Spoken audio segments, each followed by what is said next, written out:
नमस्कार दोस्तों, पढ़ारम एकेडमी के इस नए वीडियो में आप लोग का स्वागत है। मैं आज इस चैनल पे बिहार बजट 2024-25 को डिटेल्स में एनालिसिस करूंगा।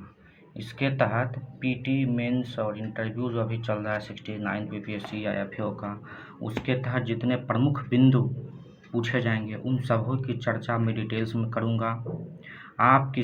ये मैंने ऑफिशियल जो बिहार सरकार का बजट अभिभाषण हुआ था उससे उस पीडीएफ को इससे मैंने नोट्स बना के इस वीडियो को तैयार किया हूँ। इस तरह का वीडियो या इस तरह का डेटा आपको किसी भी बुक में एक जगह नहीं मिलेगा, ये मेरी गारंटी है। मेंस में आप लोग देखते होंगे बिहार में ई शासन, ई गवर्नेंस, या बिहार में जीविका, या बिहार में उद्यमिता, बिहार में कृषि, बिहार में एक तरफ सूखा है तो बिहार में एक तरफ बाढ़ आता है। इन सब के लिए बिहार सरकार क्या योजनाएं चला रही है, बिहार सरकार क्या कार्यक्रम चला रही है, ये सब प्रश्न आपसे मेंस में और इंटरव्यू में भी पूछा जा सकता है। साथ ही प्रीलिम्स में कुछ फैक्चुअल क्वेश्चन ऐसे भी पूछे जाएंगे रिलेटेड कि जीएसडीपी कितना है, कितना बिहार का राजकोषीय घाटा कितना है, बिहार में कितना इनकम होगा। ये सारी चीज़ की चर्चा मैं इस बजट में पूरे डिटेल से करूँगा। वीडियो को लास्ट तक अंत तक पूरे अच्छे से देखिएगा। संभव हो तो इस वीडियो को आप लोग देख के नोट्स बना लीजिएगा। लगभग अगले 1 साल तक सभी परीक्षाओं के लिए आपको महत्वपूर्ण रहेगा। और कुछ पार्ट तो आपको संपूर्ण से इकोनॉमिक्स के जो पार्ट्स होंगे वो पूरे बीपीएससी किसी भी समय आप लोग के लिए वो ज़रूरी रहेगा। और आप लोग मेरे चैनल पे नए हैं तो चैनल को सब्सक्राइब कीजिए, लाइक कीजिए, वीडियो को शेयर कीजिए। चलिए शुरुआत करते हैं। बिहार के इस साल के बजट को जो है बिहार के वित्त मंत्री अभी हैं सम्राट चौधरी, उन्होंने शुरू किया है। वो उप मुख्यमंत्री भी और वित्त मंत्री हैं और बजट भाषण 2024-25 के तहत इसको शुरू किया। चलिए सबसे पहले बजट के बारे में या बिहार बजट के बारे में कुछ हम लोग फैक्चुअल बिंदु को देखते हैं। तो चलिए सबसे पहले शुरुआत करते हैं कि बिहार में जो राज्य बजट है, हम लोग जानते हैं केंद्र सरकार का अलग बजट होता है जिसकी चर्चा अनुच्छेद 112 में की गई है, जिसको वार्षिक वित्तीय विवरण कहा जाता है। उसी तरह से राज्य के वार्षिक वित्तीय विवरण की चर्चा अनुच्छेद 202 में की गई है। तो प्रीलिम्स के हिसाब से सबसे महत्वपूर्ण कि राज्य बजट की चर्चा किस अनुच्छेद में की गई है, तो अनुच्छेद 202 में की गई है। बिहार का पहला बजट 1952-53 में आया था। आपसे पूछा जा सकता है कि बिहार सरकार का पहला बजट कब आया था, तो 1952-53 में आया था। ये बजट लगभग 30 करोड़ रुपये का था, 1952 का बजट। आगे हम लोग देखेंगे अभी का बजट बिहार का कितना हो गया है। आगे का प्रश्न हम लोग का है, बिहार में विभिन्न तरह का नए प्रकार के बजट शुरू किए गए हैं जिसको आपको एग्जाम में पूछा जाता है प्रीलिम्स में, और ये सब इंटरव्यू पर्पज से भी बहुत इम्पोर्टेंट रहेगा मेंस के लिए भी। कि बाल बजट की शुरुआत बिहार में कब हुआ, तो 2013-14 से बिहार में बाल बजट की घोषणा की गई। असम तथा केरल के बाद बिहार ऐसा तीसरा राज्य है जिसने अलग से बाल बजट पेश करने की शुरुआत की है। उसी तरह से महिला सशक्तिकरण के लिए, महिलाओं के विकास के लिए बिहार सरकार ने पहली बार जेंडर बजट 2008-9 में शुरू किया है। 2008-9 से जेंडर बजट शामिल है। जेंडर बजट के लिए अलग से कोई राशि आवंटित नहीं की जाती है, आप लोग याद रखिएगा। इसमें 20 विभाग हैं जो महिला सशक्तिकरण, महिला कल्याण, महिला के उत्थान के लिए कार्य करती है। उस विभाग को जितनी राशि आवंटित की जाती है उस राशि में से 15% राशि स्पेशली महिलाओं के उत्थान के लिए खर्च किया जाएगा। मान लिया जाए इस साल के बजट में 100 रुपया शिक्षा के लिए मान दिया गया है एग्जाम्पल में, तो उसमें से अलग से 15 रुपया जो है स्पेशली महिला ओरिएंटेड योजनाओं पे खर्च किया जाएगा। यही जेंडर बजट की अवधारणा है। उसके बाद है पहला हरित बजट कब पेश किया, यानी ग्रीन बजट। पहला ग्रीन बजट बिहार में 2020-21 सेशन में आए थे। सुशील मोदी उस समय वित्त मंत्री थे, उस समय पेश किया गया था और ये 20 मार्च 2020 को आया था। उसके बाद बिहार में फिर चुनाव हो गया था नवंबर में, तो श्री सुशील कुमार मोदी बिहार के वित्त मंत्री से हट गए थे। तो ये पहली बार हरित बजट उसी साल पेश किया गया था। इस बार भी बिहार सरकार ने हरित बजट पेश किया है 2024-25 में भी। चलिए आगे अब हम लोग बिहार के बजट के बारे में शुरुआत करते हैं। तो चलिए बिहार का बजट है, तो बिहार बजट किसने पेश किया है पूछा जाता है, तो माननीय श्री सम्राट चौधरी जी ने पेश किया है। वो बिहार के उप मुख्यमंत्री और बिहार के वित्त मंत्री दोनों हैं। बिहार का कुल बजट कितना है, तो 2.78 लाख करोड़ रुपया। ये अभी तक के इतिहास में बिहार का सबसे बड़ा बजट है। आप लोग याद रखिएगा, बिहार का सबसे बड़ा बजट कौन सा है? तो इस साल का है 2024-25 का 2.78 लाख करोड़ रुपया का बजट है।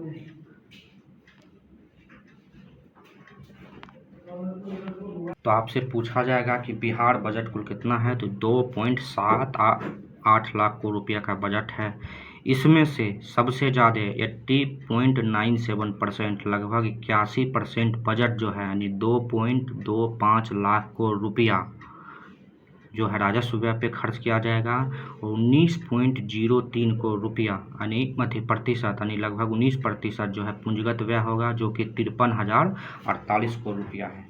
राजस्व व्यय क्या होता है? तो जो पेंशन, ब्याज भुगतान, ऋण अदायगी या किसी के वेतन भत्ते जो बिहार सरकार में कर्मचारी है उसके लिए जो बजट खर्च किया जाता है उसको हम राजस्व व्यय कहते हैं। पूंजीगत व्यय क्या होता है? अस्पताल बनाने के लिए, स्कूल बनाने के लिए, कॉलेज बनाने के लिए, सड़क निर्माण करने के लिए बिहार सरकार जो खर्च करती है उसको पूंजीगत व्यय कहते हैं। पूंजीगत व्यय ऐसा होता है जिससे सरकार को कोई चीज़ का प्राप्ति हो जाए, या तो चल अचल संपत्ति की प्राप्ति हो जाती है, तो ऐसे व्यय को हम लोग पूंजीगत व्यय कहते हैं। यह उसके बाद आगे है 2022-23 में जीएसडीपी वृद्धि दर बिहार का स्थिर मूल्य पर 10.64% रहने का अनुमान है, जो कि वास्तविक है, और ये भारत में सबसे ज़्यादा है किसी राज्य का। भारत का जो है इसमें जो है राष्ट्रीय सांख्यिकी कार्यालय के अनुसार जो है बिहार का इस साल जो है वृद्धि दर भारत का 7.34% रहने का अनुमान है, लेकिन बिहार का उससे ज़्यादा 10.64%। और जो अभी जो सेशन चल रहा है 2023-24 यानी उस पर जो है 15.5% का अनुमान लगाया गया। तो आपसे पूछा सकता है कि 2022-23 सेशन में जीएसडीपी वृद्धि दर बिहार का कितना रहेगा, तो वो रहेगा 10.64%, और 2023-24 में कितना रहेगा, तो 15.5% रहेगा। अब ये हम लोग का हो गया, ये बजट था। बिहार का बजट कितना है? 2.7 लाख करोड़ का। और अब बिहार का जीएसडीपी क्या है? ग्रॉस स्टेट डोमेस्टिक प्रोडक्ट, यानी बिहार के सीमा के भीतर एक वित्तीय वर्ष में उत्पादित सभी वस्तुओं और सेवाओं के मूल्य को जीएसडीपी कहा जाता है। ये जीएसडीपी बिहार का वर्तमान कीमत पे यानी 24-25 के लिए अनुमान है कि 9.76 लाख करोड़ रुपया होगा, और 2022-23 सेशन जो बीत गया उसी में वर्तमान कीमत पे 7.5 लाख करोड़ रुपया होगा। और स्थिर मूल्य मतलब किस पे मापा जाता है? जिसमें महंगाई को घटा दिया जाता है, बेस प्राइस। तो बिहार का बेस प्राइस अभी क्या है? तो 2011-12 का जो आधार वर्ष होता है, आधार वर्ष के मूल्य पे जो हम लोग गणना करते हैं उसको हम लोग स्थिर मूल्य कहते हैं। और वर्तमान मूल्य पे जिसमें महंगाई को भी ऐड कर दिया जाता है तो उसको हम लोग वर्तमान कीमत पे कहते हैं। तो स्थिर मूल्य पर जो है, जो कि आधार वर्ष 2011-12 पे गणना किया गया है, वो 4.42 लाख करोड़ रुपया जो है बिहार का बजट है। तो ये भी आपसे पूछा जा सकता है। बेरोजगारी दर, ये मेंस में भी आप मेंशन कर सकते हैं या कहीं पूछा जा सकता है कि बिहार का बेरोजगारी दर 3.9% है, जो कि राष्ट्रीय औसत 3.2% से अधिक है, इसलिए बिहार में अधिक मात्रा में पलायन होता है। वहीं 15 से 29 वर्ष का जो युवा है उसमें बिहार में बेरोजगारी दर लगभग 13.9% है, वहीं राष्ट्रीय स्तर पे ये 10% है। तो यहाँ भी ज़्यादा है, तो बिहार में बेरोजगारी दर जो है वो राष्ट्रीय स्तर से ज़्यादा है। आप लोग इस पॉइंट को मेन पॉइंट के रूप में याद कर लीजिएगा। राजकोषीय घाटा क्या है? कोई भी एग्जाम दीजिएगा उसमें पूछा जा सकता है डेटा के रूप में, बिहार का राजकोषीय घाटा कितना है?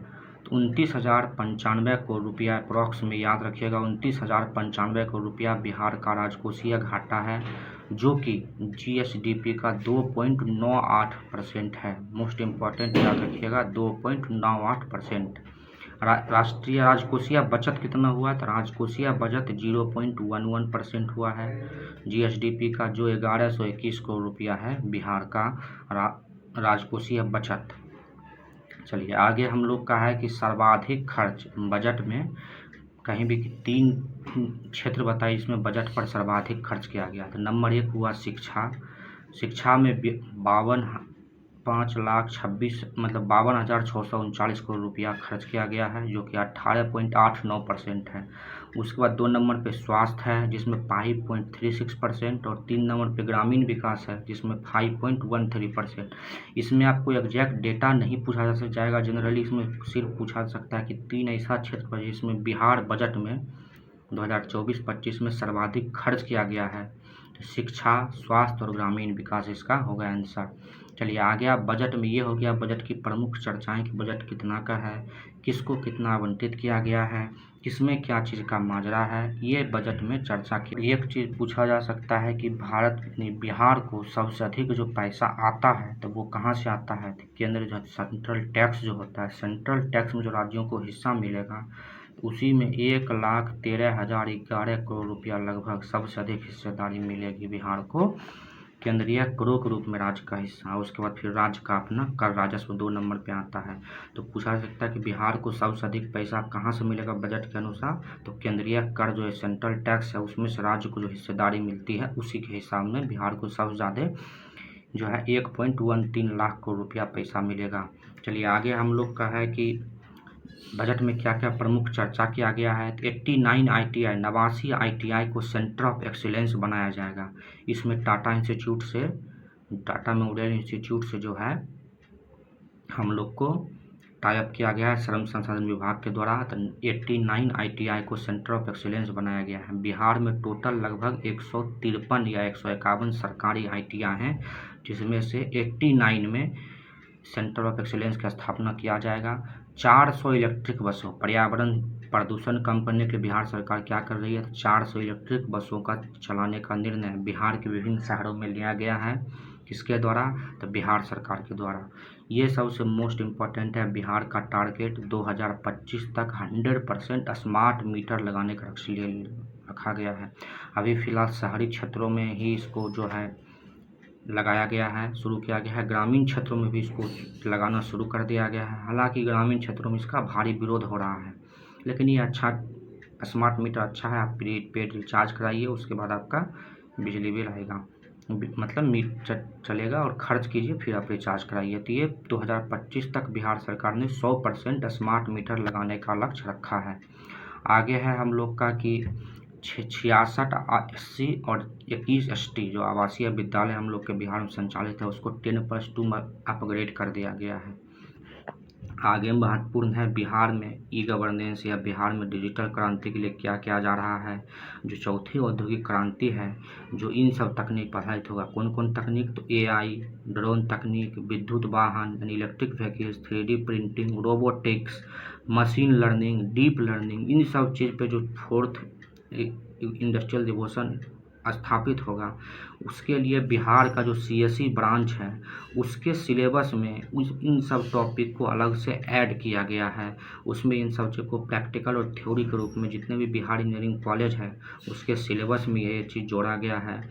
कहीं कहीं इन सब चीज़ों को सर्टिफिकेट कोर्स के रूप में भी अलग से लॉन्च किया गया है, और कहीं कहीं अलग से किसी किसी कॉलेज में इसको अलग, इन सब चीज़ में किसी किसी को अलग से ब्रांच के रूप में भी प्रमोट किया गया है। तो लिखिए, याद रखिएगा कि बिहार में आपसे पूछा भी जा सकता है कि बिहार में जो बेरोजगारी दर है, तो नए कौशल उद्यमिता की कौशल की कमी है बिहार के युवाओं में, और नए तकनीक के अनुसार बिहार के ऊपर एडजस्ट नहीं कर पा रहे हैं। तो इसके लिए बिहार सरकार ने इन चौथे औद्योगिक क्रांति के लिए इन सब चीज़ों का प्रयास शुरू किया है, जिसमें AI, ड्रोन तकनीक, विद्युत वाहन, 3D printing, robotics, machine learning को बिहार के इंजीनियरिंग कॉलेज में पढ़ाया जाएगा।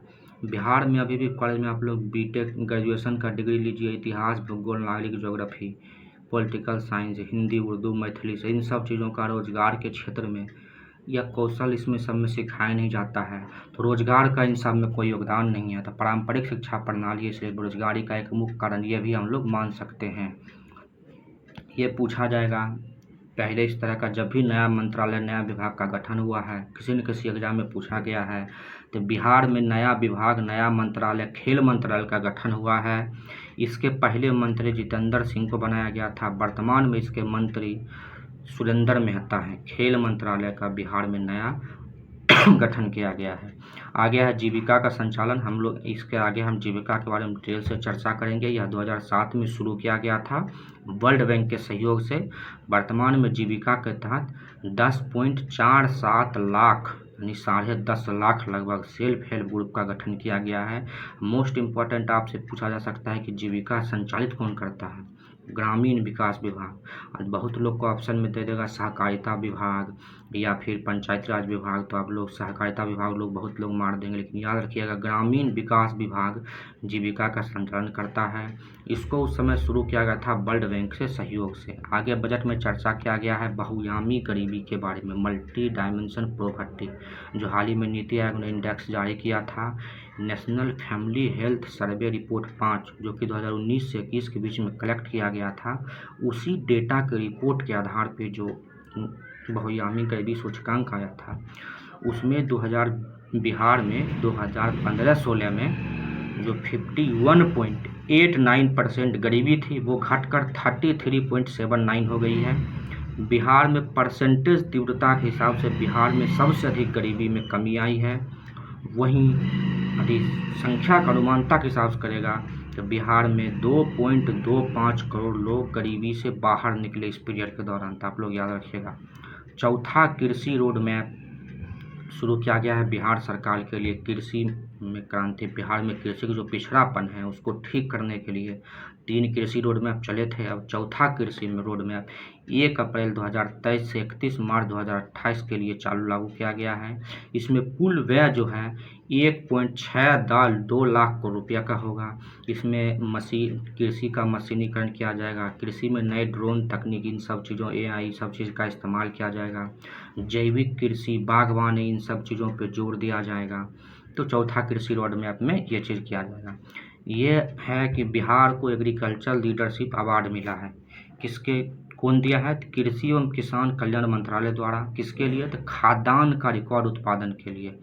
और बिहार का खाद्यान्न उत्पादन, टोटल अनाज उत्पादन बिहार का कितना है?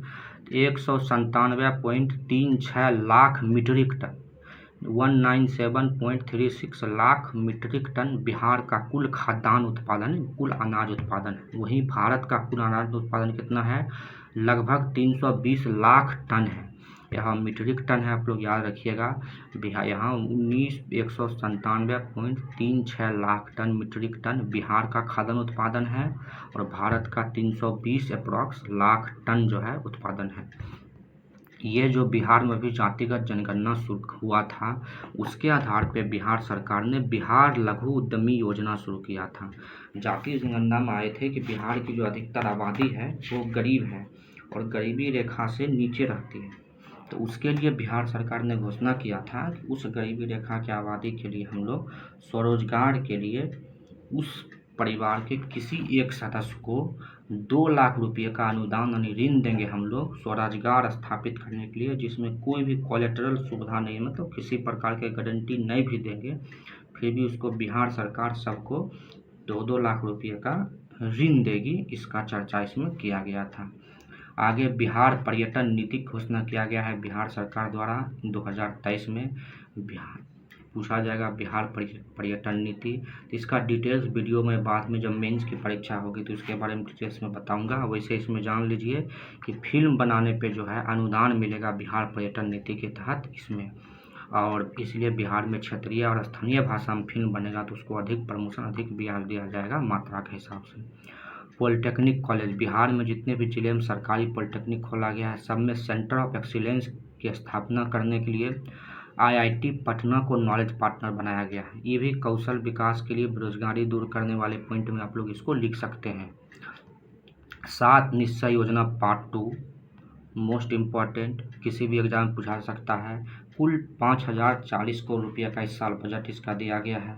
इसका मुख्य क्या है? तो युवा शक्ति, बिहार का प्रगति, सशक्त महिला, सक्षम महिला, स्वच्छ गांव, समृद्ध गांव, स्वच्छ शहर, विकसित शहर, हर खेत तक सिंचाई को पानी, सबके लिए अतिरिक्त स्वास्थ्य और सुलभ संपर्कता। ये जो है इतने 7 निश्चय योजना के 7 पार्ट हैं और ये अभी चल रहे हैं बिहार सरकार के तरफ से। आगे है बजट में चर्चा गई कुछ प्रमुख योजनाएं। ये योजनाएं आप लोग बिहार सरकार कोई भी समय किसी एग्ज़ाम में पूछा सकता है, साथ ही साथ इंटरव्यू में भी आपसे पूछा जा सकता है और एग्ज़ाम में इसको आप चर्चा कर सकते हैं। पहला है कुशल युवा कार्यक्रम। इसके तहत जो है लगभग 16 लाख आवेदक को प्रशिक्षण दिया गया है और 534 प्रखंड में संचालित है। उद्यमिता विकास हेतु मतलब बिहार में उद्यम विकास करने के लिए कौन कौन सी योजना चलाई जा रही है, तो पहला योजना है सीएम युवा उद्यमी योजना। और सीएम युवा उद्यमी योजना के तहत क्या होगा, तो 10 लाख रुपये तक का लोन दिया जाएगा, जिसमें 50% यानी 5 लाख रुपया अनुदान रहेगा। और इसमें से जो 5 लाख रुपया रहेगा उसको जो है 84 किस्त में 7 वर्ष में लोग जो ऋण लेंगे वो उसको चुकाएंगे। इस पे ब्याज दर 1% लगेगा। ये लोग याद रखिएगा, ये युवा उद्यमी योजना के तहत है। यही चीज़ मुख्यमंत्री महिला युवा उद्यमी जो योजना है ना, मुख्यमंत्री सीएम महिला उद्यमी योजना, उसमें भी सेम चर्चा किया गया है कि 10 लाख रुपये का ऋण मिलेगा और उसमें 5 लाख रुपया ब्याज मुक्त रहेगा और महिलाओं माफ़ रहेगा और 5 लाख रुपया महिलाओं को ब्याज की सीमा से कुछ छूट दी गई है और 84 किस्त में जमा किया जाएगा। अगला है सीएम SC/ST उद्यमी योजना और सीएम EBC उद्यमी योजना। इसमें जो है जो युवा उद्यमी योजना है और महिला उद्यमी योजना है, इन सब में ब्याज लगेगा। राशि सेम है, 10 लाख रुपये, 5 लाख रुपया अनुदान और 5 लाख रुपया लौटाना पड़ेगा। इन सब में जो है ब्याज में नहीं मिलेगा, ब्याज मुक्त अनुदान या ब्याज मुक्त ऋण दिया जाएगा। यानी 5 लाख रुपया सरकार अनुदान देगी और 5 लाख रुपया जो लौटाना पड़ेगा उसमें युवा उद्यमी और मुख्यमंत्री महिला उद्यमी योजना में ब्याज लगेगा, लेकिन इन सब में ब्याज नहीं लगेगा। तो याद रखिएगा, सीएम युवा उद्यमी योजना, सीएम SC/ST उद्यमी योजना, सीएम EBC उद्यमी योजना, सीएम अल्पसंख्यक उद्यमी योजना और सीएम महिला उद्यमी योजना। ये कुछ प्रमुख योजनाएं आपसे महिला विकास में भी पूछा सकता है कि महिला सशक्तिकरण के लिए क्या किया गया है, तो ये सब आप डाल सकते हैं। उच्च शिक्षा यानी हायर एजुकेशन के लिए महिलाओं को प्रोत्साहन दिया जा रहा है। इंटर या समकक्ष पास होने पे 25,000 रुपया तथा स्नातक पास होने पे 50,000 रुपया। इंटर या समकक्ष मतलब हो गया कि आप लोग ITI करके जो एक एग्ज़ाम दे के जो 12th की डिग्री मिलती है उसको भी समकक्ष माना जाता है। डिप्लोमा को भी बिहार में 12th के समकक्ष माना गया है। उसी तरह से स्नातक हो गया और ग्रेजुएशन इंजीनियरिंग कोई किया उसको भी समकक्ष माना गया है। साथ ही जो मौलविनिया फगविनिया जो होती है, ये सब की भी जो डिग्री होती है वो 10th और 12th के इक्विवेलेंट होती है, उन सबको भी इसका लाभ मिलता है। अगला है सतत जीविकोपार्जन योजना। इसमें जो ताड़ी बंद होने से जो लोग बेरोजगार हुए हैं उसको स्वरोजगार करने के लिए बिहार सरकार 1 लाख रुपया तक की सहायता देती है। नीरा उत्पादन करने के लिए, कोई अन्य रोजगार करने के लिए इसको सतत जीविकोपार्जन योजना कहा गया है। मोस्ट इम्पॉर्टेंट 5 नंबर आप लोग याद कर लिए, स्वच्छांगनी परियोजना। ये शुरू किया गया है पटना नगर निगम द्वारा। किसके लिए, तो सलाम यानी झुग्गी झोपड़ी में जो महिलाएं रहती हैं उसको रोजगार दिलाने के लिए, उसमें उद्यमिता विकास करने के लिए, उसको कौशल प्रशिक्षण करने के लिए स्वच्छांगनी परियोजना लाया गया है। और जो इसमें जो महिलाएं प्रशिक्षण ले रही थी, जिसमें उद्यमिता विकास कर रही थी, इन महिलाओं को इस साल 2024 के 26 जनवरी परेड में बुलाया गया था। कहाँ, तो दिल्ली के राजकिला जवाहर लाल किला परेड मैदान होता है, वहाँ बुलाया गया था। याद रखिएगा, स्वच्छांगनी परियोजना की महिलाओं को। आगे है सीएम EBC सिविल सेवा प्रोत्साहन योजना। वही BPSC UPSC जो पास करते थे उसको अब जो है SSC और बैंकिंग रेलवे अदर PCS भी जो पास करेंगे उसको विस्तार कर दिया गया है। जो पैसा मिलता है BPSC पास करने पे 50,000, UPSC पास करने पे 1 लाख रुपया, उसको अब SSC बैंकिंग रेलवे इन सब एग्जामों तक बढ़ा दिया गया है। राशि अभी निश्चित नहीं की गई है। मुख्यमंत्री नारी शक्ति योजना के तहत वही सिविल सेवा प्रोत्साहन योजना जो दिया जाता है वो उस किस योजना के तहत दिया जाता है, तो योजना का नाम पूछ देगा कि नारी को महिला कन्या उत्थान योजना, महिला सशक्तिकरण योजना या जो भी, याद रखिएगा महिला मुख्यमंत्री यानी सीएम नारी शक्ति योजना के तहत उसको दिया जाता है। आगे जीविका के बारे में क्लियर डेटा बजट में चर्चा किया गया है। इसको हम लोग शॉर्ट फॉर्म में बता देते हैं कि करीब 1 करोड़ 30 लाख परिवार जुड़े हैं। जीविका जो है 2000 CSP जो कस्टमर सर्विस पॉइंट होते हैं CSP उसको चालू किए हुए हैं। 85 जैविक कृषि क्लस्टर महिलाओं द्वारा विकास किया जा रहा है। 194 दीदी की रसोई। ये दीदी की रसोई कहाँ चलते हैं? तो जितने भी पीएचसी होते हैं, जितने भी सरकारी हॉस्पिटल होते हैं, साथ ही साथ बहुत सारे सरकारी इंजीनियरिंग कॉलेज, पॉलिटेक्निक कॉलेज और आईटीआई कॉलेज में मेस की सुविधा दी गई है। उन सब जगह भी जो रसोई संचालित हो रहा है, वहाँ दीदी की रसोई के द्वारा ही कुछ जगह रसोई का संचालन किया जाता है। 2024-25 में 50 जीविका दीदी की रसोई खोलने का लक्ष्य रखा गया। इस साल 2024-25 में रखा गया है। कोइलवर और गरौल, कोइलवर आराम पड़ता है और गरौल में जीविका दीदी के लिए सिलाई मशीन, सिलाई घर योजना, मतलब वहाँ सिलाई मशीन लगाया गया और जीविका दीदी की तरफ से। मुजफ्फरपुर में जीविका दीदी बैग क्लस्टर स्थापित की है और इसमें बैग का निर्यात किया जाता है। दिल्ली और बेंगलुरु में बिहार प्रवासी संसाधन केंद्र जीविका द्वारा पूछेगा, बिहार से बाहर जीविका का केंद्र कहाँ स्थापित है? तो दिल्ली और बेंगलुरु में स्थापित है, आप लोग याद रखिएगा। जीविका दीदी लाइब्रेरी चला रही है, जिसको जीविका लाइब्रेरी कह रहे हैं। इसकी स्थापना भी 32 जिले के 100 चिन्हित प्रखंड में किया गया है। संकुल स्तर पर, स्कूल में एक संकुल होता है, 4-5 पंचायत के स्कूलों को मिला के एक स्कूल को संकुल केंद्र बनाया जाता है, उसी को हम लोग संकुल कहते हैं। उसके बाद सोलर लैंप का निर्माण कर रही है जे वायर्स कंपनी के साथ मिलकर गया में। इसके साथ साथ जीविका जो है कृषि, बागवानी, जल प्रबंधन, पर्यावरण संरक्षण, इन सभी क्षेत्रों में जीविका दीदियाँ कार्य कर रही है। तो बहुत व्यापक कार्य है। 68वीं बीपीएससी में भी पूछा गया, 67वीं में पूछा गया। तो आप लोग इसको करिए, मतलब इसको डेटा को भी याद कर लीजिएगा, बहुत उपयोगी रहेगा और इंटरव्यू में भी पूछा सकता है। प्रीलिम्स में इसके फैक्चुअल पॉइंट से क्वेश्चन आ सकते हैं। आगे है श्री राम जानकी चिकित्सा महाविद्यालय एवं अस्पताल की स्थापना सराय रंजन समस्तीपुर में 2024 में की गई है। इसी साल Shri Krishna Singh memorial college and hospital, Shri Krishna Singh medical college and hospital SKMCH Muzaffarpur में होमी भाभा कैंसर अस्पताल एवं रिसर्च सेंटर की स्थापना किया गया है। इसमें सहयोग कौन कर रहा है? तो टाटा TMH जो है, टाटा हेल्थ सेंटर किया गया है, TMH हॉस्पिटल मुंबई द्वारा। तो टाटा मेमोरियल हॉस्पिटल इसमें सहयोग करेगा हम लोग को, आप लोग याद रखिएगा। आगे प्रश्न है, बिहार में 3 महाविद्यालय की स्थापना की गई है। चिकित्सा विज्ञान विश्वविद्यालय, अभियंत्रण विश्वविद्यालय और बिहार खेल विश्वविद्यालय। बिहार खेल विश्वविद्यालय का गठन किया गया है राजगीर में, अब बाकी इन दोनों का गठन किया गया है पटना में। ये चीज़ मोस्ट इम्पॉर्टेंट है। अब बिहार के बजट में, जैसे कि सेंट्रल लेवल का बजट इस बार 2024-25 का अध्ययन कीजिएगा, तो उसमें 9 प्राथमिकताएं गिनाई गई है, 9 क्षेत्र को गिनाया गया। 4 क्षेत्र को इसे कवर किया गया है, लेकिन उसको 9 बिंदु को उसमें बताया गया। उसी तरह से बिहार में 8 प्राथमिकताएं गिनाई गई है। नियुक्ति एवं रोजगार, महिला सशक्तिकरण, विभिन्न वर्गों का कल्याण, स्वास्थ्य, शिक्षा, कृषि एवं ग्रामीण विकास, उद्योग एवं उद्यमिता विकास और पर्यावरण संरक्षण एवं हरित विकास, ये 8 है। आगे फैक्चुअल क्वेश्चन पॉइंट है, जो कहीं भी ये स्टैटिक पार्ट में आपका रह जाएगा कि बिहार में पान विकास सेंटर ऑफ एक्सीलेंस की स्थापना बीदीपुर वैशाली में किया गया, यानी पान के विकास के लिए। डिजिटल क्रॉप सर्वे, कृषि में तकनीक का यूज कैसे होगा? तो इसके लिए डिजिटल क्रॉप सर्वे, डिजिटल तरीके से फसल का सर्वे किया जा रहा है। अभी इसको शेखपुरा, लखीसराय, मुंगेर और नालंदा और जहानाबाद जिले में शुरू किया गया है। जैविक खेती के लिए 67,848 एकड़ क्षेत्र को कवर किया गया है। लगभग 67 से 68 हज़ार एकड़ क्षेत्र को कवर किया गया है। साथ ही साथ जैविक उत्पाद की बिक्री के लिए 25 अस्थायी जैविक उत्पाद बिक्री केंद्र बनाए गए हैं। आगे है बाराचट्टी, कहाँ है? तो गया जिला के बाराचट्टी में भूमि एवं जल संरक्षण मॉडल प्रदर्शन केंद्र बनाया गया है। ये सब याद रखिएगा, ये वो फैक्चुअल क्वेश्चन है, कहीं भी पूछा जा सकता है।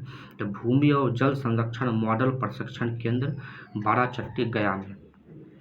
120 हब कृषि विकास के लिए, ये सब पूछा जा सकता है। कृषि और विकास के लिए बिहार सरकार क्या क्या कर रही है? तो 120 हब विकसित किए जा रहे हैं। कृषि एवं उसके साथ ही कृषि अभियंत्रण महाविद्यालय आरा में, कृषि जैव प्रौद्योगिकी महाविद्यालय सबौर में, ये दोनों चालू हो गया है, एडमिशन भी हो रहा है, पढ़ाई भी हो रहा है। और कृषि व्यवसाय मैनेजमेंट महाविद्यालय पटना में अभी बिल्डिंग बन रहा है, पढ़ाई शुरू होगा। कृषि जैसे मैनेजमेंट की पढ़ाई होती है, तो इसलिए कृषि बिजनेस को मैनेजमेंट करने के लिए पटना में कॉलेज खोला जा रहा है। बिहार में जीआई टैग किसको किसको मिला अभी तक? शाही लीची, मिथिला मखाना, मरचा धान, कतरनी चावल, जर्दालू आम और मगही पान को मिला है। चलिए आगे है, प्रति व्यक्ति मछली उपलब्धता बिहार का कितना है? तो 6.64 किलोग्राम। बिहार मछली उत्पादन में बहुत ही आत्मनिर्भर हो गया है और 6.64 केजी प्रति व्यक्ति मछली उपलब्धता है। इसमें से बिहार का इस साल 5.93 लाख मीट्रिक टन, लगभग 6 लाख मीट्रिक टन मछली का उत्पादन हुआ है। याद रखिएगा, मछली उत्पादन या मत्स्य संसाधन विकास के लिए क्या किया गया है? तो सीएम मत्स्य विपणन योजना, सीएम चौर विकास योजना, नदी पुनर्स्थापन कार्यक्रम, सीएम तालाब मत्स्यिकी विकास योजना, पीएम मत्स्य संपदा योजना, इन सब चीज़ों की शुरुआत की गई है। अगला है, बिहार में पशु विज्ञान विश्वविद्यालय पटना में शुरू किया गया है। आगे है, बिहार राज्य फसल सहायता योजना पोर्टल, यानी बिहार में आपदा से, सूखा और बाढ़ से या किसी अन्य वजह जो फसल का नुकसान होता है या जो फसल का जो बीमा कराते हैं उसको जो फसल सहायता दिया जाता है, तो उसके लिए एक बिहार सरकार ने पोर्टल बनाया है। उस पोर्टल का नाम है बिहार राज्य फसल सहायता योजना पोर्टल। इसको कंप्यूटर सोसाइटी ऑफ इंडिया द्वारा ई गवर्नेंस के लिए, चलिए मोस्ट इम्पॉर्टेंट क्या है, ई गवर्नेंस के लिए अवार्ड ऑफ एक्सीलेंस जो है दिया गया है। इसको किसको? तो बिहार राज्य फसल परियोजना पोर्टल को। आगे हम लोग का है कि बिहार के इस साल के बजट में कुछ प्रमुख सिंचाई परियोजनाओं की चर्चा की गई है। उस सिंचाई परियोजनाओं पे हम लोग कर लेते हैं कि बिहार में कौन कौन सिंचाई परियोजनाओं की चर्चा इस साल बजट में की गई है। हो सकता है प्रीलिम्स में आपसे पूछ ले कि ये परियोजना कहाँ शुरू की गई है, तो फिर उस समय पूछेंगे अरे ये तो किसी किताब में दिया गया ही नहीं है। पहला है सिंधवारनी जलाशय परियोजना। सिंधवारनी जलाशय परियोजना मुंगेर जिला में शुरू किया गया। आप लोग देखिएगा, बिहार में जो बाढ़ और सुखाड़ होती है, तो दक्षिण उत्तर बिहार में बिहार सरकार बाढ़ नियंत्रण के लिए नदी जोड़ो परियोजना ला रही है और दक्षिण बिहार में सुखाड़ को खत्म करने के लिए जलाशय जल संरक्षण, नदियों को नहर निर्माण, ये सब परियोजना ला रही है। तो ये सारी लगभग दक्षिण बिहार की परियोजनाएं हैं जो कि बिहार में सूखा सिंचाई क्षेत्र के लिए यूज किया जाएगा। तो पहला है सिंधवारनी जलाशय परियोजना मुंगेर, दूसरा है डकरवाला पंप नहर परियोजना मुंगेर और लखीसराय। तो डकरवाला पंप नहर परियोजना से मुंगेर और लखीसराय को लाभ मिलेगा। आगे है कुंड घाट जलाशय योजना, ये जमुई जिला में है। कुंड घाट जलाशय योजना बहुआर नदी पर है, नदी का नाम याद रखिएगा, बहुआर नदी पर है। अगला है तिथरा पंप हाउस परियोजना और बड़हरा पंप हाउस परियोजना कैमूर में है। ये तीनों पंप हाउस मतलब क्या होता है कि बहुत सारा किसी नदी से या तालाब से पानी को खींच के नहर में थ्रो आउट करना, नहर में भेजना, ये पंप हाउस वहाँ लगा होता है। या ज़मीन के अंदर से बहुत सारा पानी खींचा जाता है और उसको नहर के जरिए भेजा जाता है। ये दो प्रकार का पंप हाउस होते हैं। यह चले आगे का है निकृत, यह है निकृत पंप नहर योजना बक्सर में है। निकृस पंप नहर परियोजना बक्सर में कर्मनाशा नदी पे, आप लोग याद रखिएगा, कर्मनाशा नदी पे बनाया जा रहा है। तो ये दो नदी पे है, कुंड घाट जलाशय योजना और निकृस पंप नहर योजना। आगे है उत्तरी कोयल नहर परियोजना, इससे औरंगाबाद और गया जिले को लाभ मिलेगा, उत्तरी कोयल नहर परियोजना। आगे चलिए, बाढ़ नियंत्रण के लिए बिहार सरकार ने और सिंचाई के लिए बहुउद्देशीय परियोजना के लिए नदी जोड़ो परियोजना बिहार सरकार ने घोषणा किया बजट में। बागमती बूढ़ी गंडक के बेलवा धार को जोड़ा जाएगा। नदी जोड़ो योजना किस जिले में? पूर्वी चंपारण, ईस्ट चंपारण, मुजफ्फरपुर और सीतामढ़ी में। आगे है शांति धार, कहाँ है शांति धार? तो इस योजना का नाम है शांति धार योजना। इसके तहत बागमती नदी और बूढ़ी गंडक नदी को समस्तीपुर में जोड़ा जाएगा।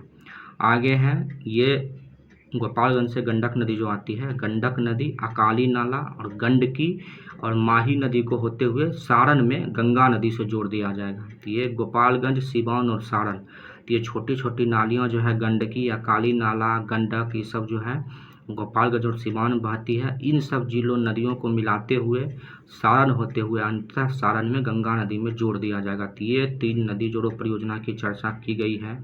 इस साल के बजट में। इससे पहले कोसी मेची लिंक परियोजना, ये राष्ट्रीय स्तर की परियोजना घोषित की गई है। इसको भारत सरकार देख रही है। बिहार में कोसी मेची लिंक परियोजना, मेची जो कि महानंदा की सहायक नदी है, जो महानंदा बिहार में गंगा से मिलने वाली अंतिम नदी है बाएं तट से। आगे बिहार में ई गवर्नेंस के लिए क्या किया गया है, ई ग्राम पंचायत बिहार पोर्टल, ये पंचायत मंत्रालय का जितना भी काम होता है उसके लिए ई ग्राम पंचायत बिहार पोर्टल लॉन्च किया गया है। ऑनलाइन दाखिल खारिज भूमापी रसीद काटने के लिए ई भूमापी ऐप राजस्व विभाग चला रहा है। ई भूमि माप, ये सब आप लोग जब ई गवर्नेंस का चर्चा दीजिएगा तो उसमें, या ई एजुकेशन सब में जब आएगा तो और आगे हम लोग बताएंगे कि उसमें दे सकते हैं। आगे है COP28 जो इस साल दुबई में हुआ था। COP29 कहाँ होगा, तो अजरबैजान में होगा। COP28 जो दुबई में हुआ था उसमें जल जीवन हरियाली अभियान की प्रशंसा की गई थी, बिहार सरकार के जल जीवन हरियाली अभियान को आप लोग याद रखिएगा। स्वच्छ भारत अभियान के तर्ज पे बिहार में लोहिया स्वच्छ बिहार अभियान चलाया जा रहा है। लोहिया स्वच्छ बिहार अभियान चलाया जा रहा है स्वस्थ भारत अभियान के तहत पे, और इसका स्वच्छ भारत अभियान का भी 2.0 श्रृंखला चल रहा है। 15 गोवर्धन इकाई का निर्माण इसके अंदर किया गया है, यानी गोबर से धन यानी अपशिष्ट प्रबंधन के लिए, और 21 निर्माणाधीन है।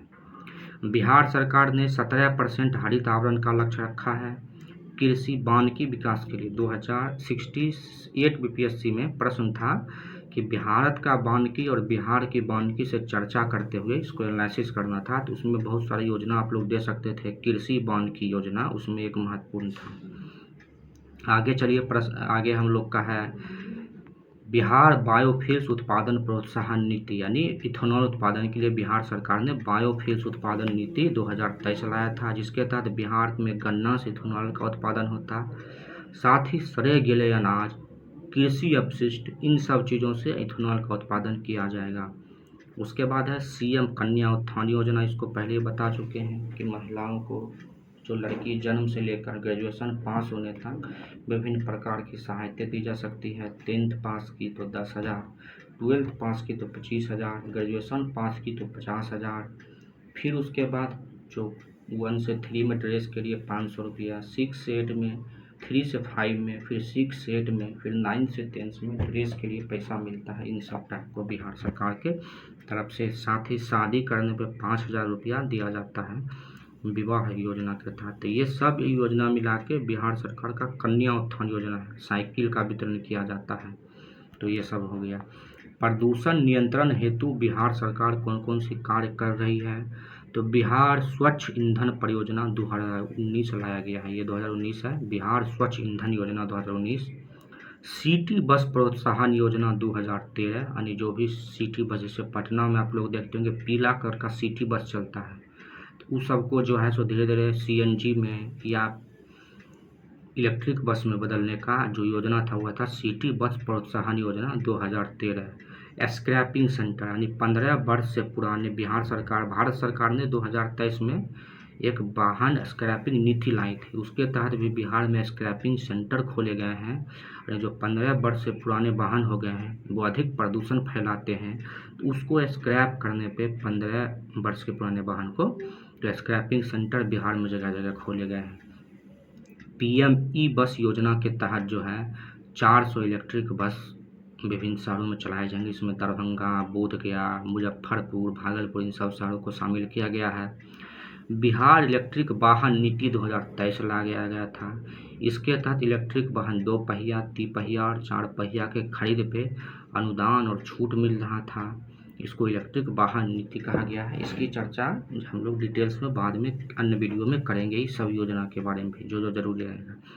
अब शिक्षा विभाग क्या कर रहा है, तो मिशन दक्ष चलाया शिक्षा विभाग ने। कक्षा 3 से 8 तक के जो छात्र कमज़ोर है, कमज़ोर छात्र के पढ़ाई उत्थान के लिए 3 से 8 तक के छात्रों के लिए इसमें शिक्षक जो है शाम 5 जब क्लास ख़त्म हो जाएगी तो शाम 4 बजे के बाद या 3 बजे के बाद उन 5 छात्रों को चयन करेंगे और उसको जो है वो प्रोन्नत करेंगे, उसको वो पढ़ाएंगे। कमज़ोर छात्रों का चयन करके क्लास ख़त्म होने के बाद 1 घंटा।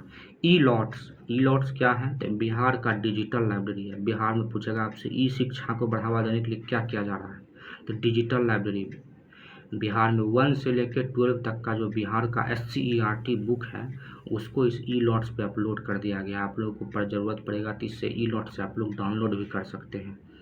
ई शिक्षा कोष ऐप अभी ये बहुत चर्चा में है। मास्टर जो बिहार सरकार में टीचर बहाल हुए हैं वो लोग इसको यूज करना नहीं चाह रहे हैं। कहीं कह रहे हैं कि इंटरनेट नहीं आ रहा है, कहीं कोई कह रहे हैं कि रिचार्ज नहीं हो रहा है क्योंकि हमको वेतन नहीं मिल रहा है बहुत दिन से। तो इसको बिहार शिक्षा परियोजना परिषद लाया था ऑनलाइन मास्टर सब जो टीचर सब जो है उनकी हाजिरी के लिए। लास्ट में इसका तोड़ बिहार सरकार ने क्या निकाला है कि जिस टीचर का अपना मोबाइल में नहीं हो पा रहा है तो प्रिंसिपल के मोबाइल में उसका आईडी डाल के प्रिंसिपल उन शिक्षकों का अटेंडेंस बनाएंगे। तो ये हो गया बिहार ई शिक्षा कोष ऐप। आगे है हम लोग कुछ स्टैटिक पर्सन देख लेते हैं। चालक प्रशिक्षण सह शोध संस्थान औरंगाबाद में स्थापित किया गया है। CM डिजिटल हेल्थ योजना, इसको भव्या कहा गया है। यह है कहेगा हेल्थ में या डिजिटल हेल्थ या ई स्वास्थ्य के लिए बिहार क्या कर रहा है। बिहार का नवीकरणीय ऊर्जा के लिए क्षमता कितना है, तो इसमें जो बिहार का जल विद्युत उत्पादन क्षमता है वो 54 मेगावाट है। 53 छोटी छोटी परियोजनाएं चल रही है, टोटल 54 मेगावाट की परियोजना है। साथ ही साथ जो है बिहार सरकार लखीसराय के कजरा और तेपैती भागलपुर में। ये आगे है बिहार की जल विद्युत क्षमता इतना है। आगे है इस प्रश्न पूछा सकता है बिहार में जो स्टेट डिजास्टर रिलीफ फोर्स है जो बिहार का SDRF उसका हेडक्वार्टर कहाँ है, तो बिहटा पटना में है।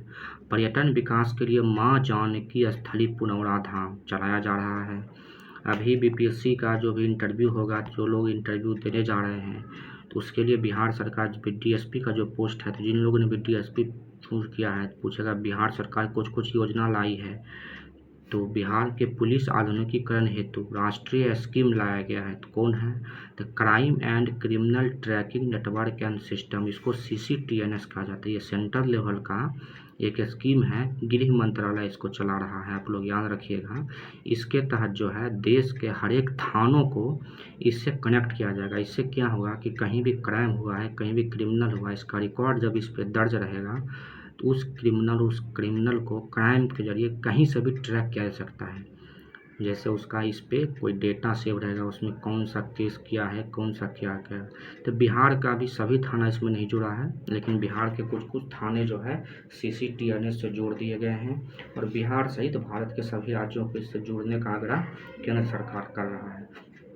तो आप लोग बताइएगा ये वीडियो बजट के हिसाब से कैसा लगा। बहुत ही कम समय में मैंने इसका डिटेल से एनालिसिस कर दिया है। प्री मेंस इंटरव्यू सभी एग्जाम में ये आपको फ़ायदा करेगा। आप मेरे चैनल पे नए हैं प्लीज़ सब्सक्राइब कीजिए, शेयर कीजिए। All the best.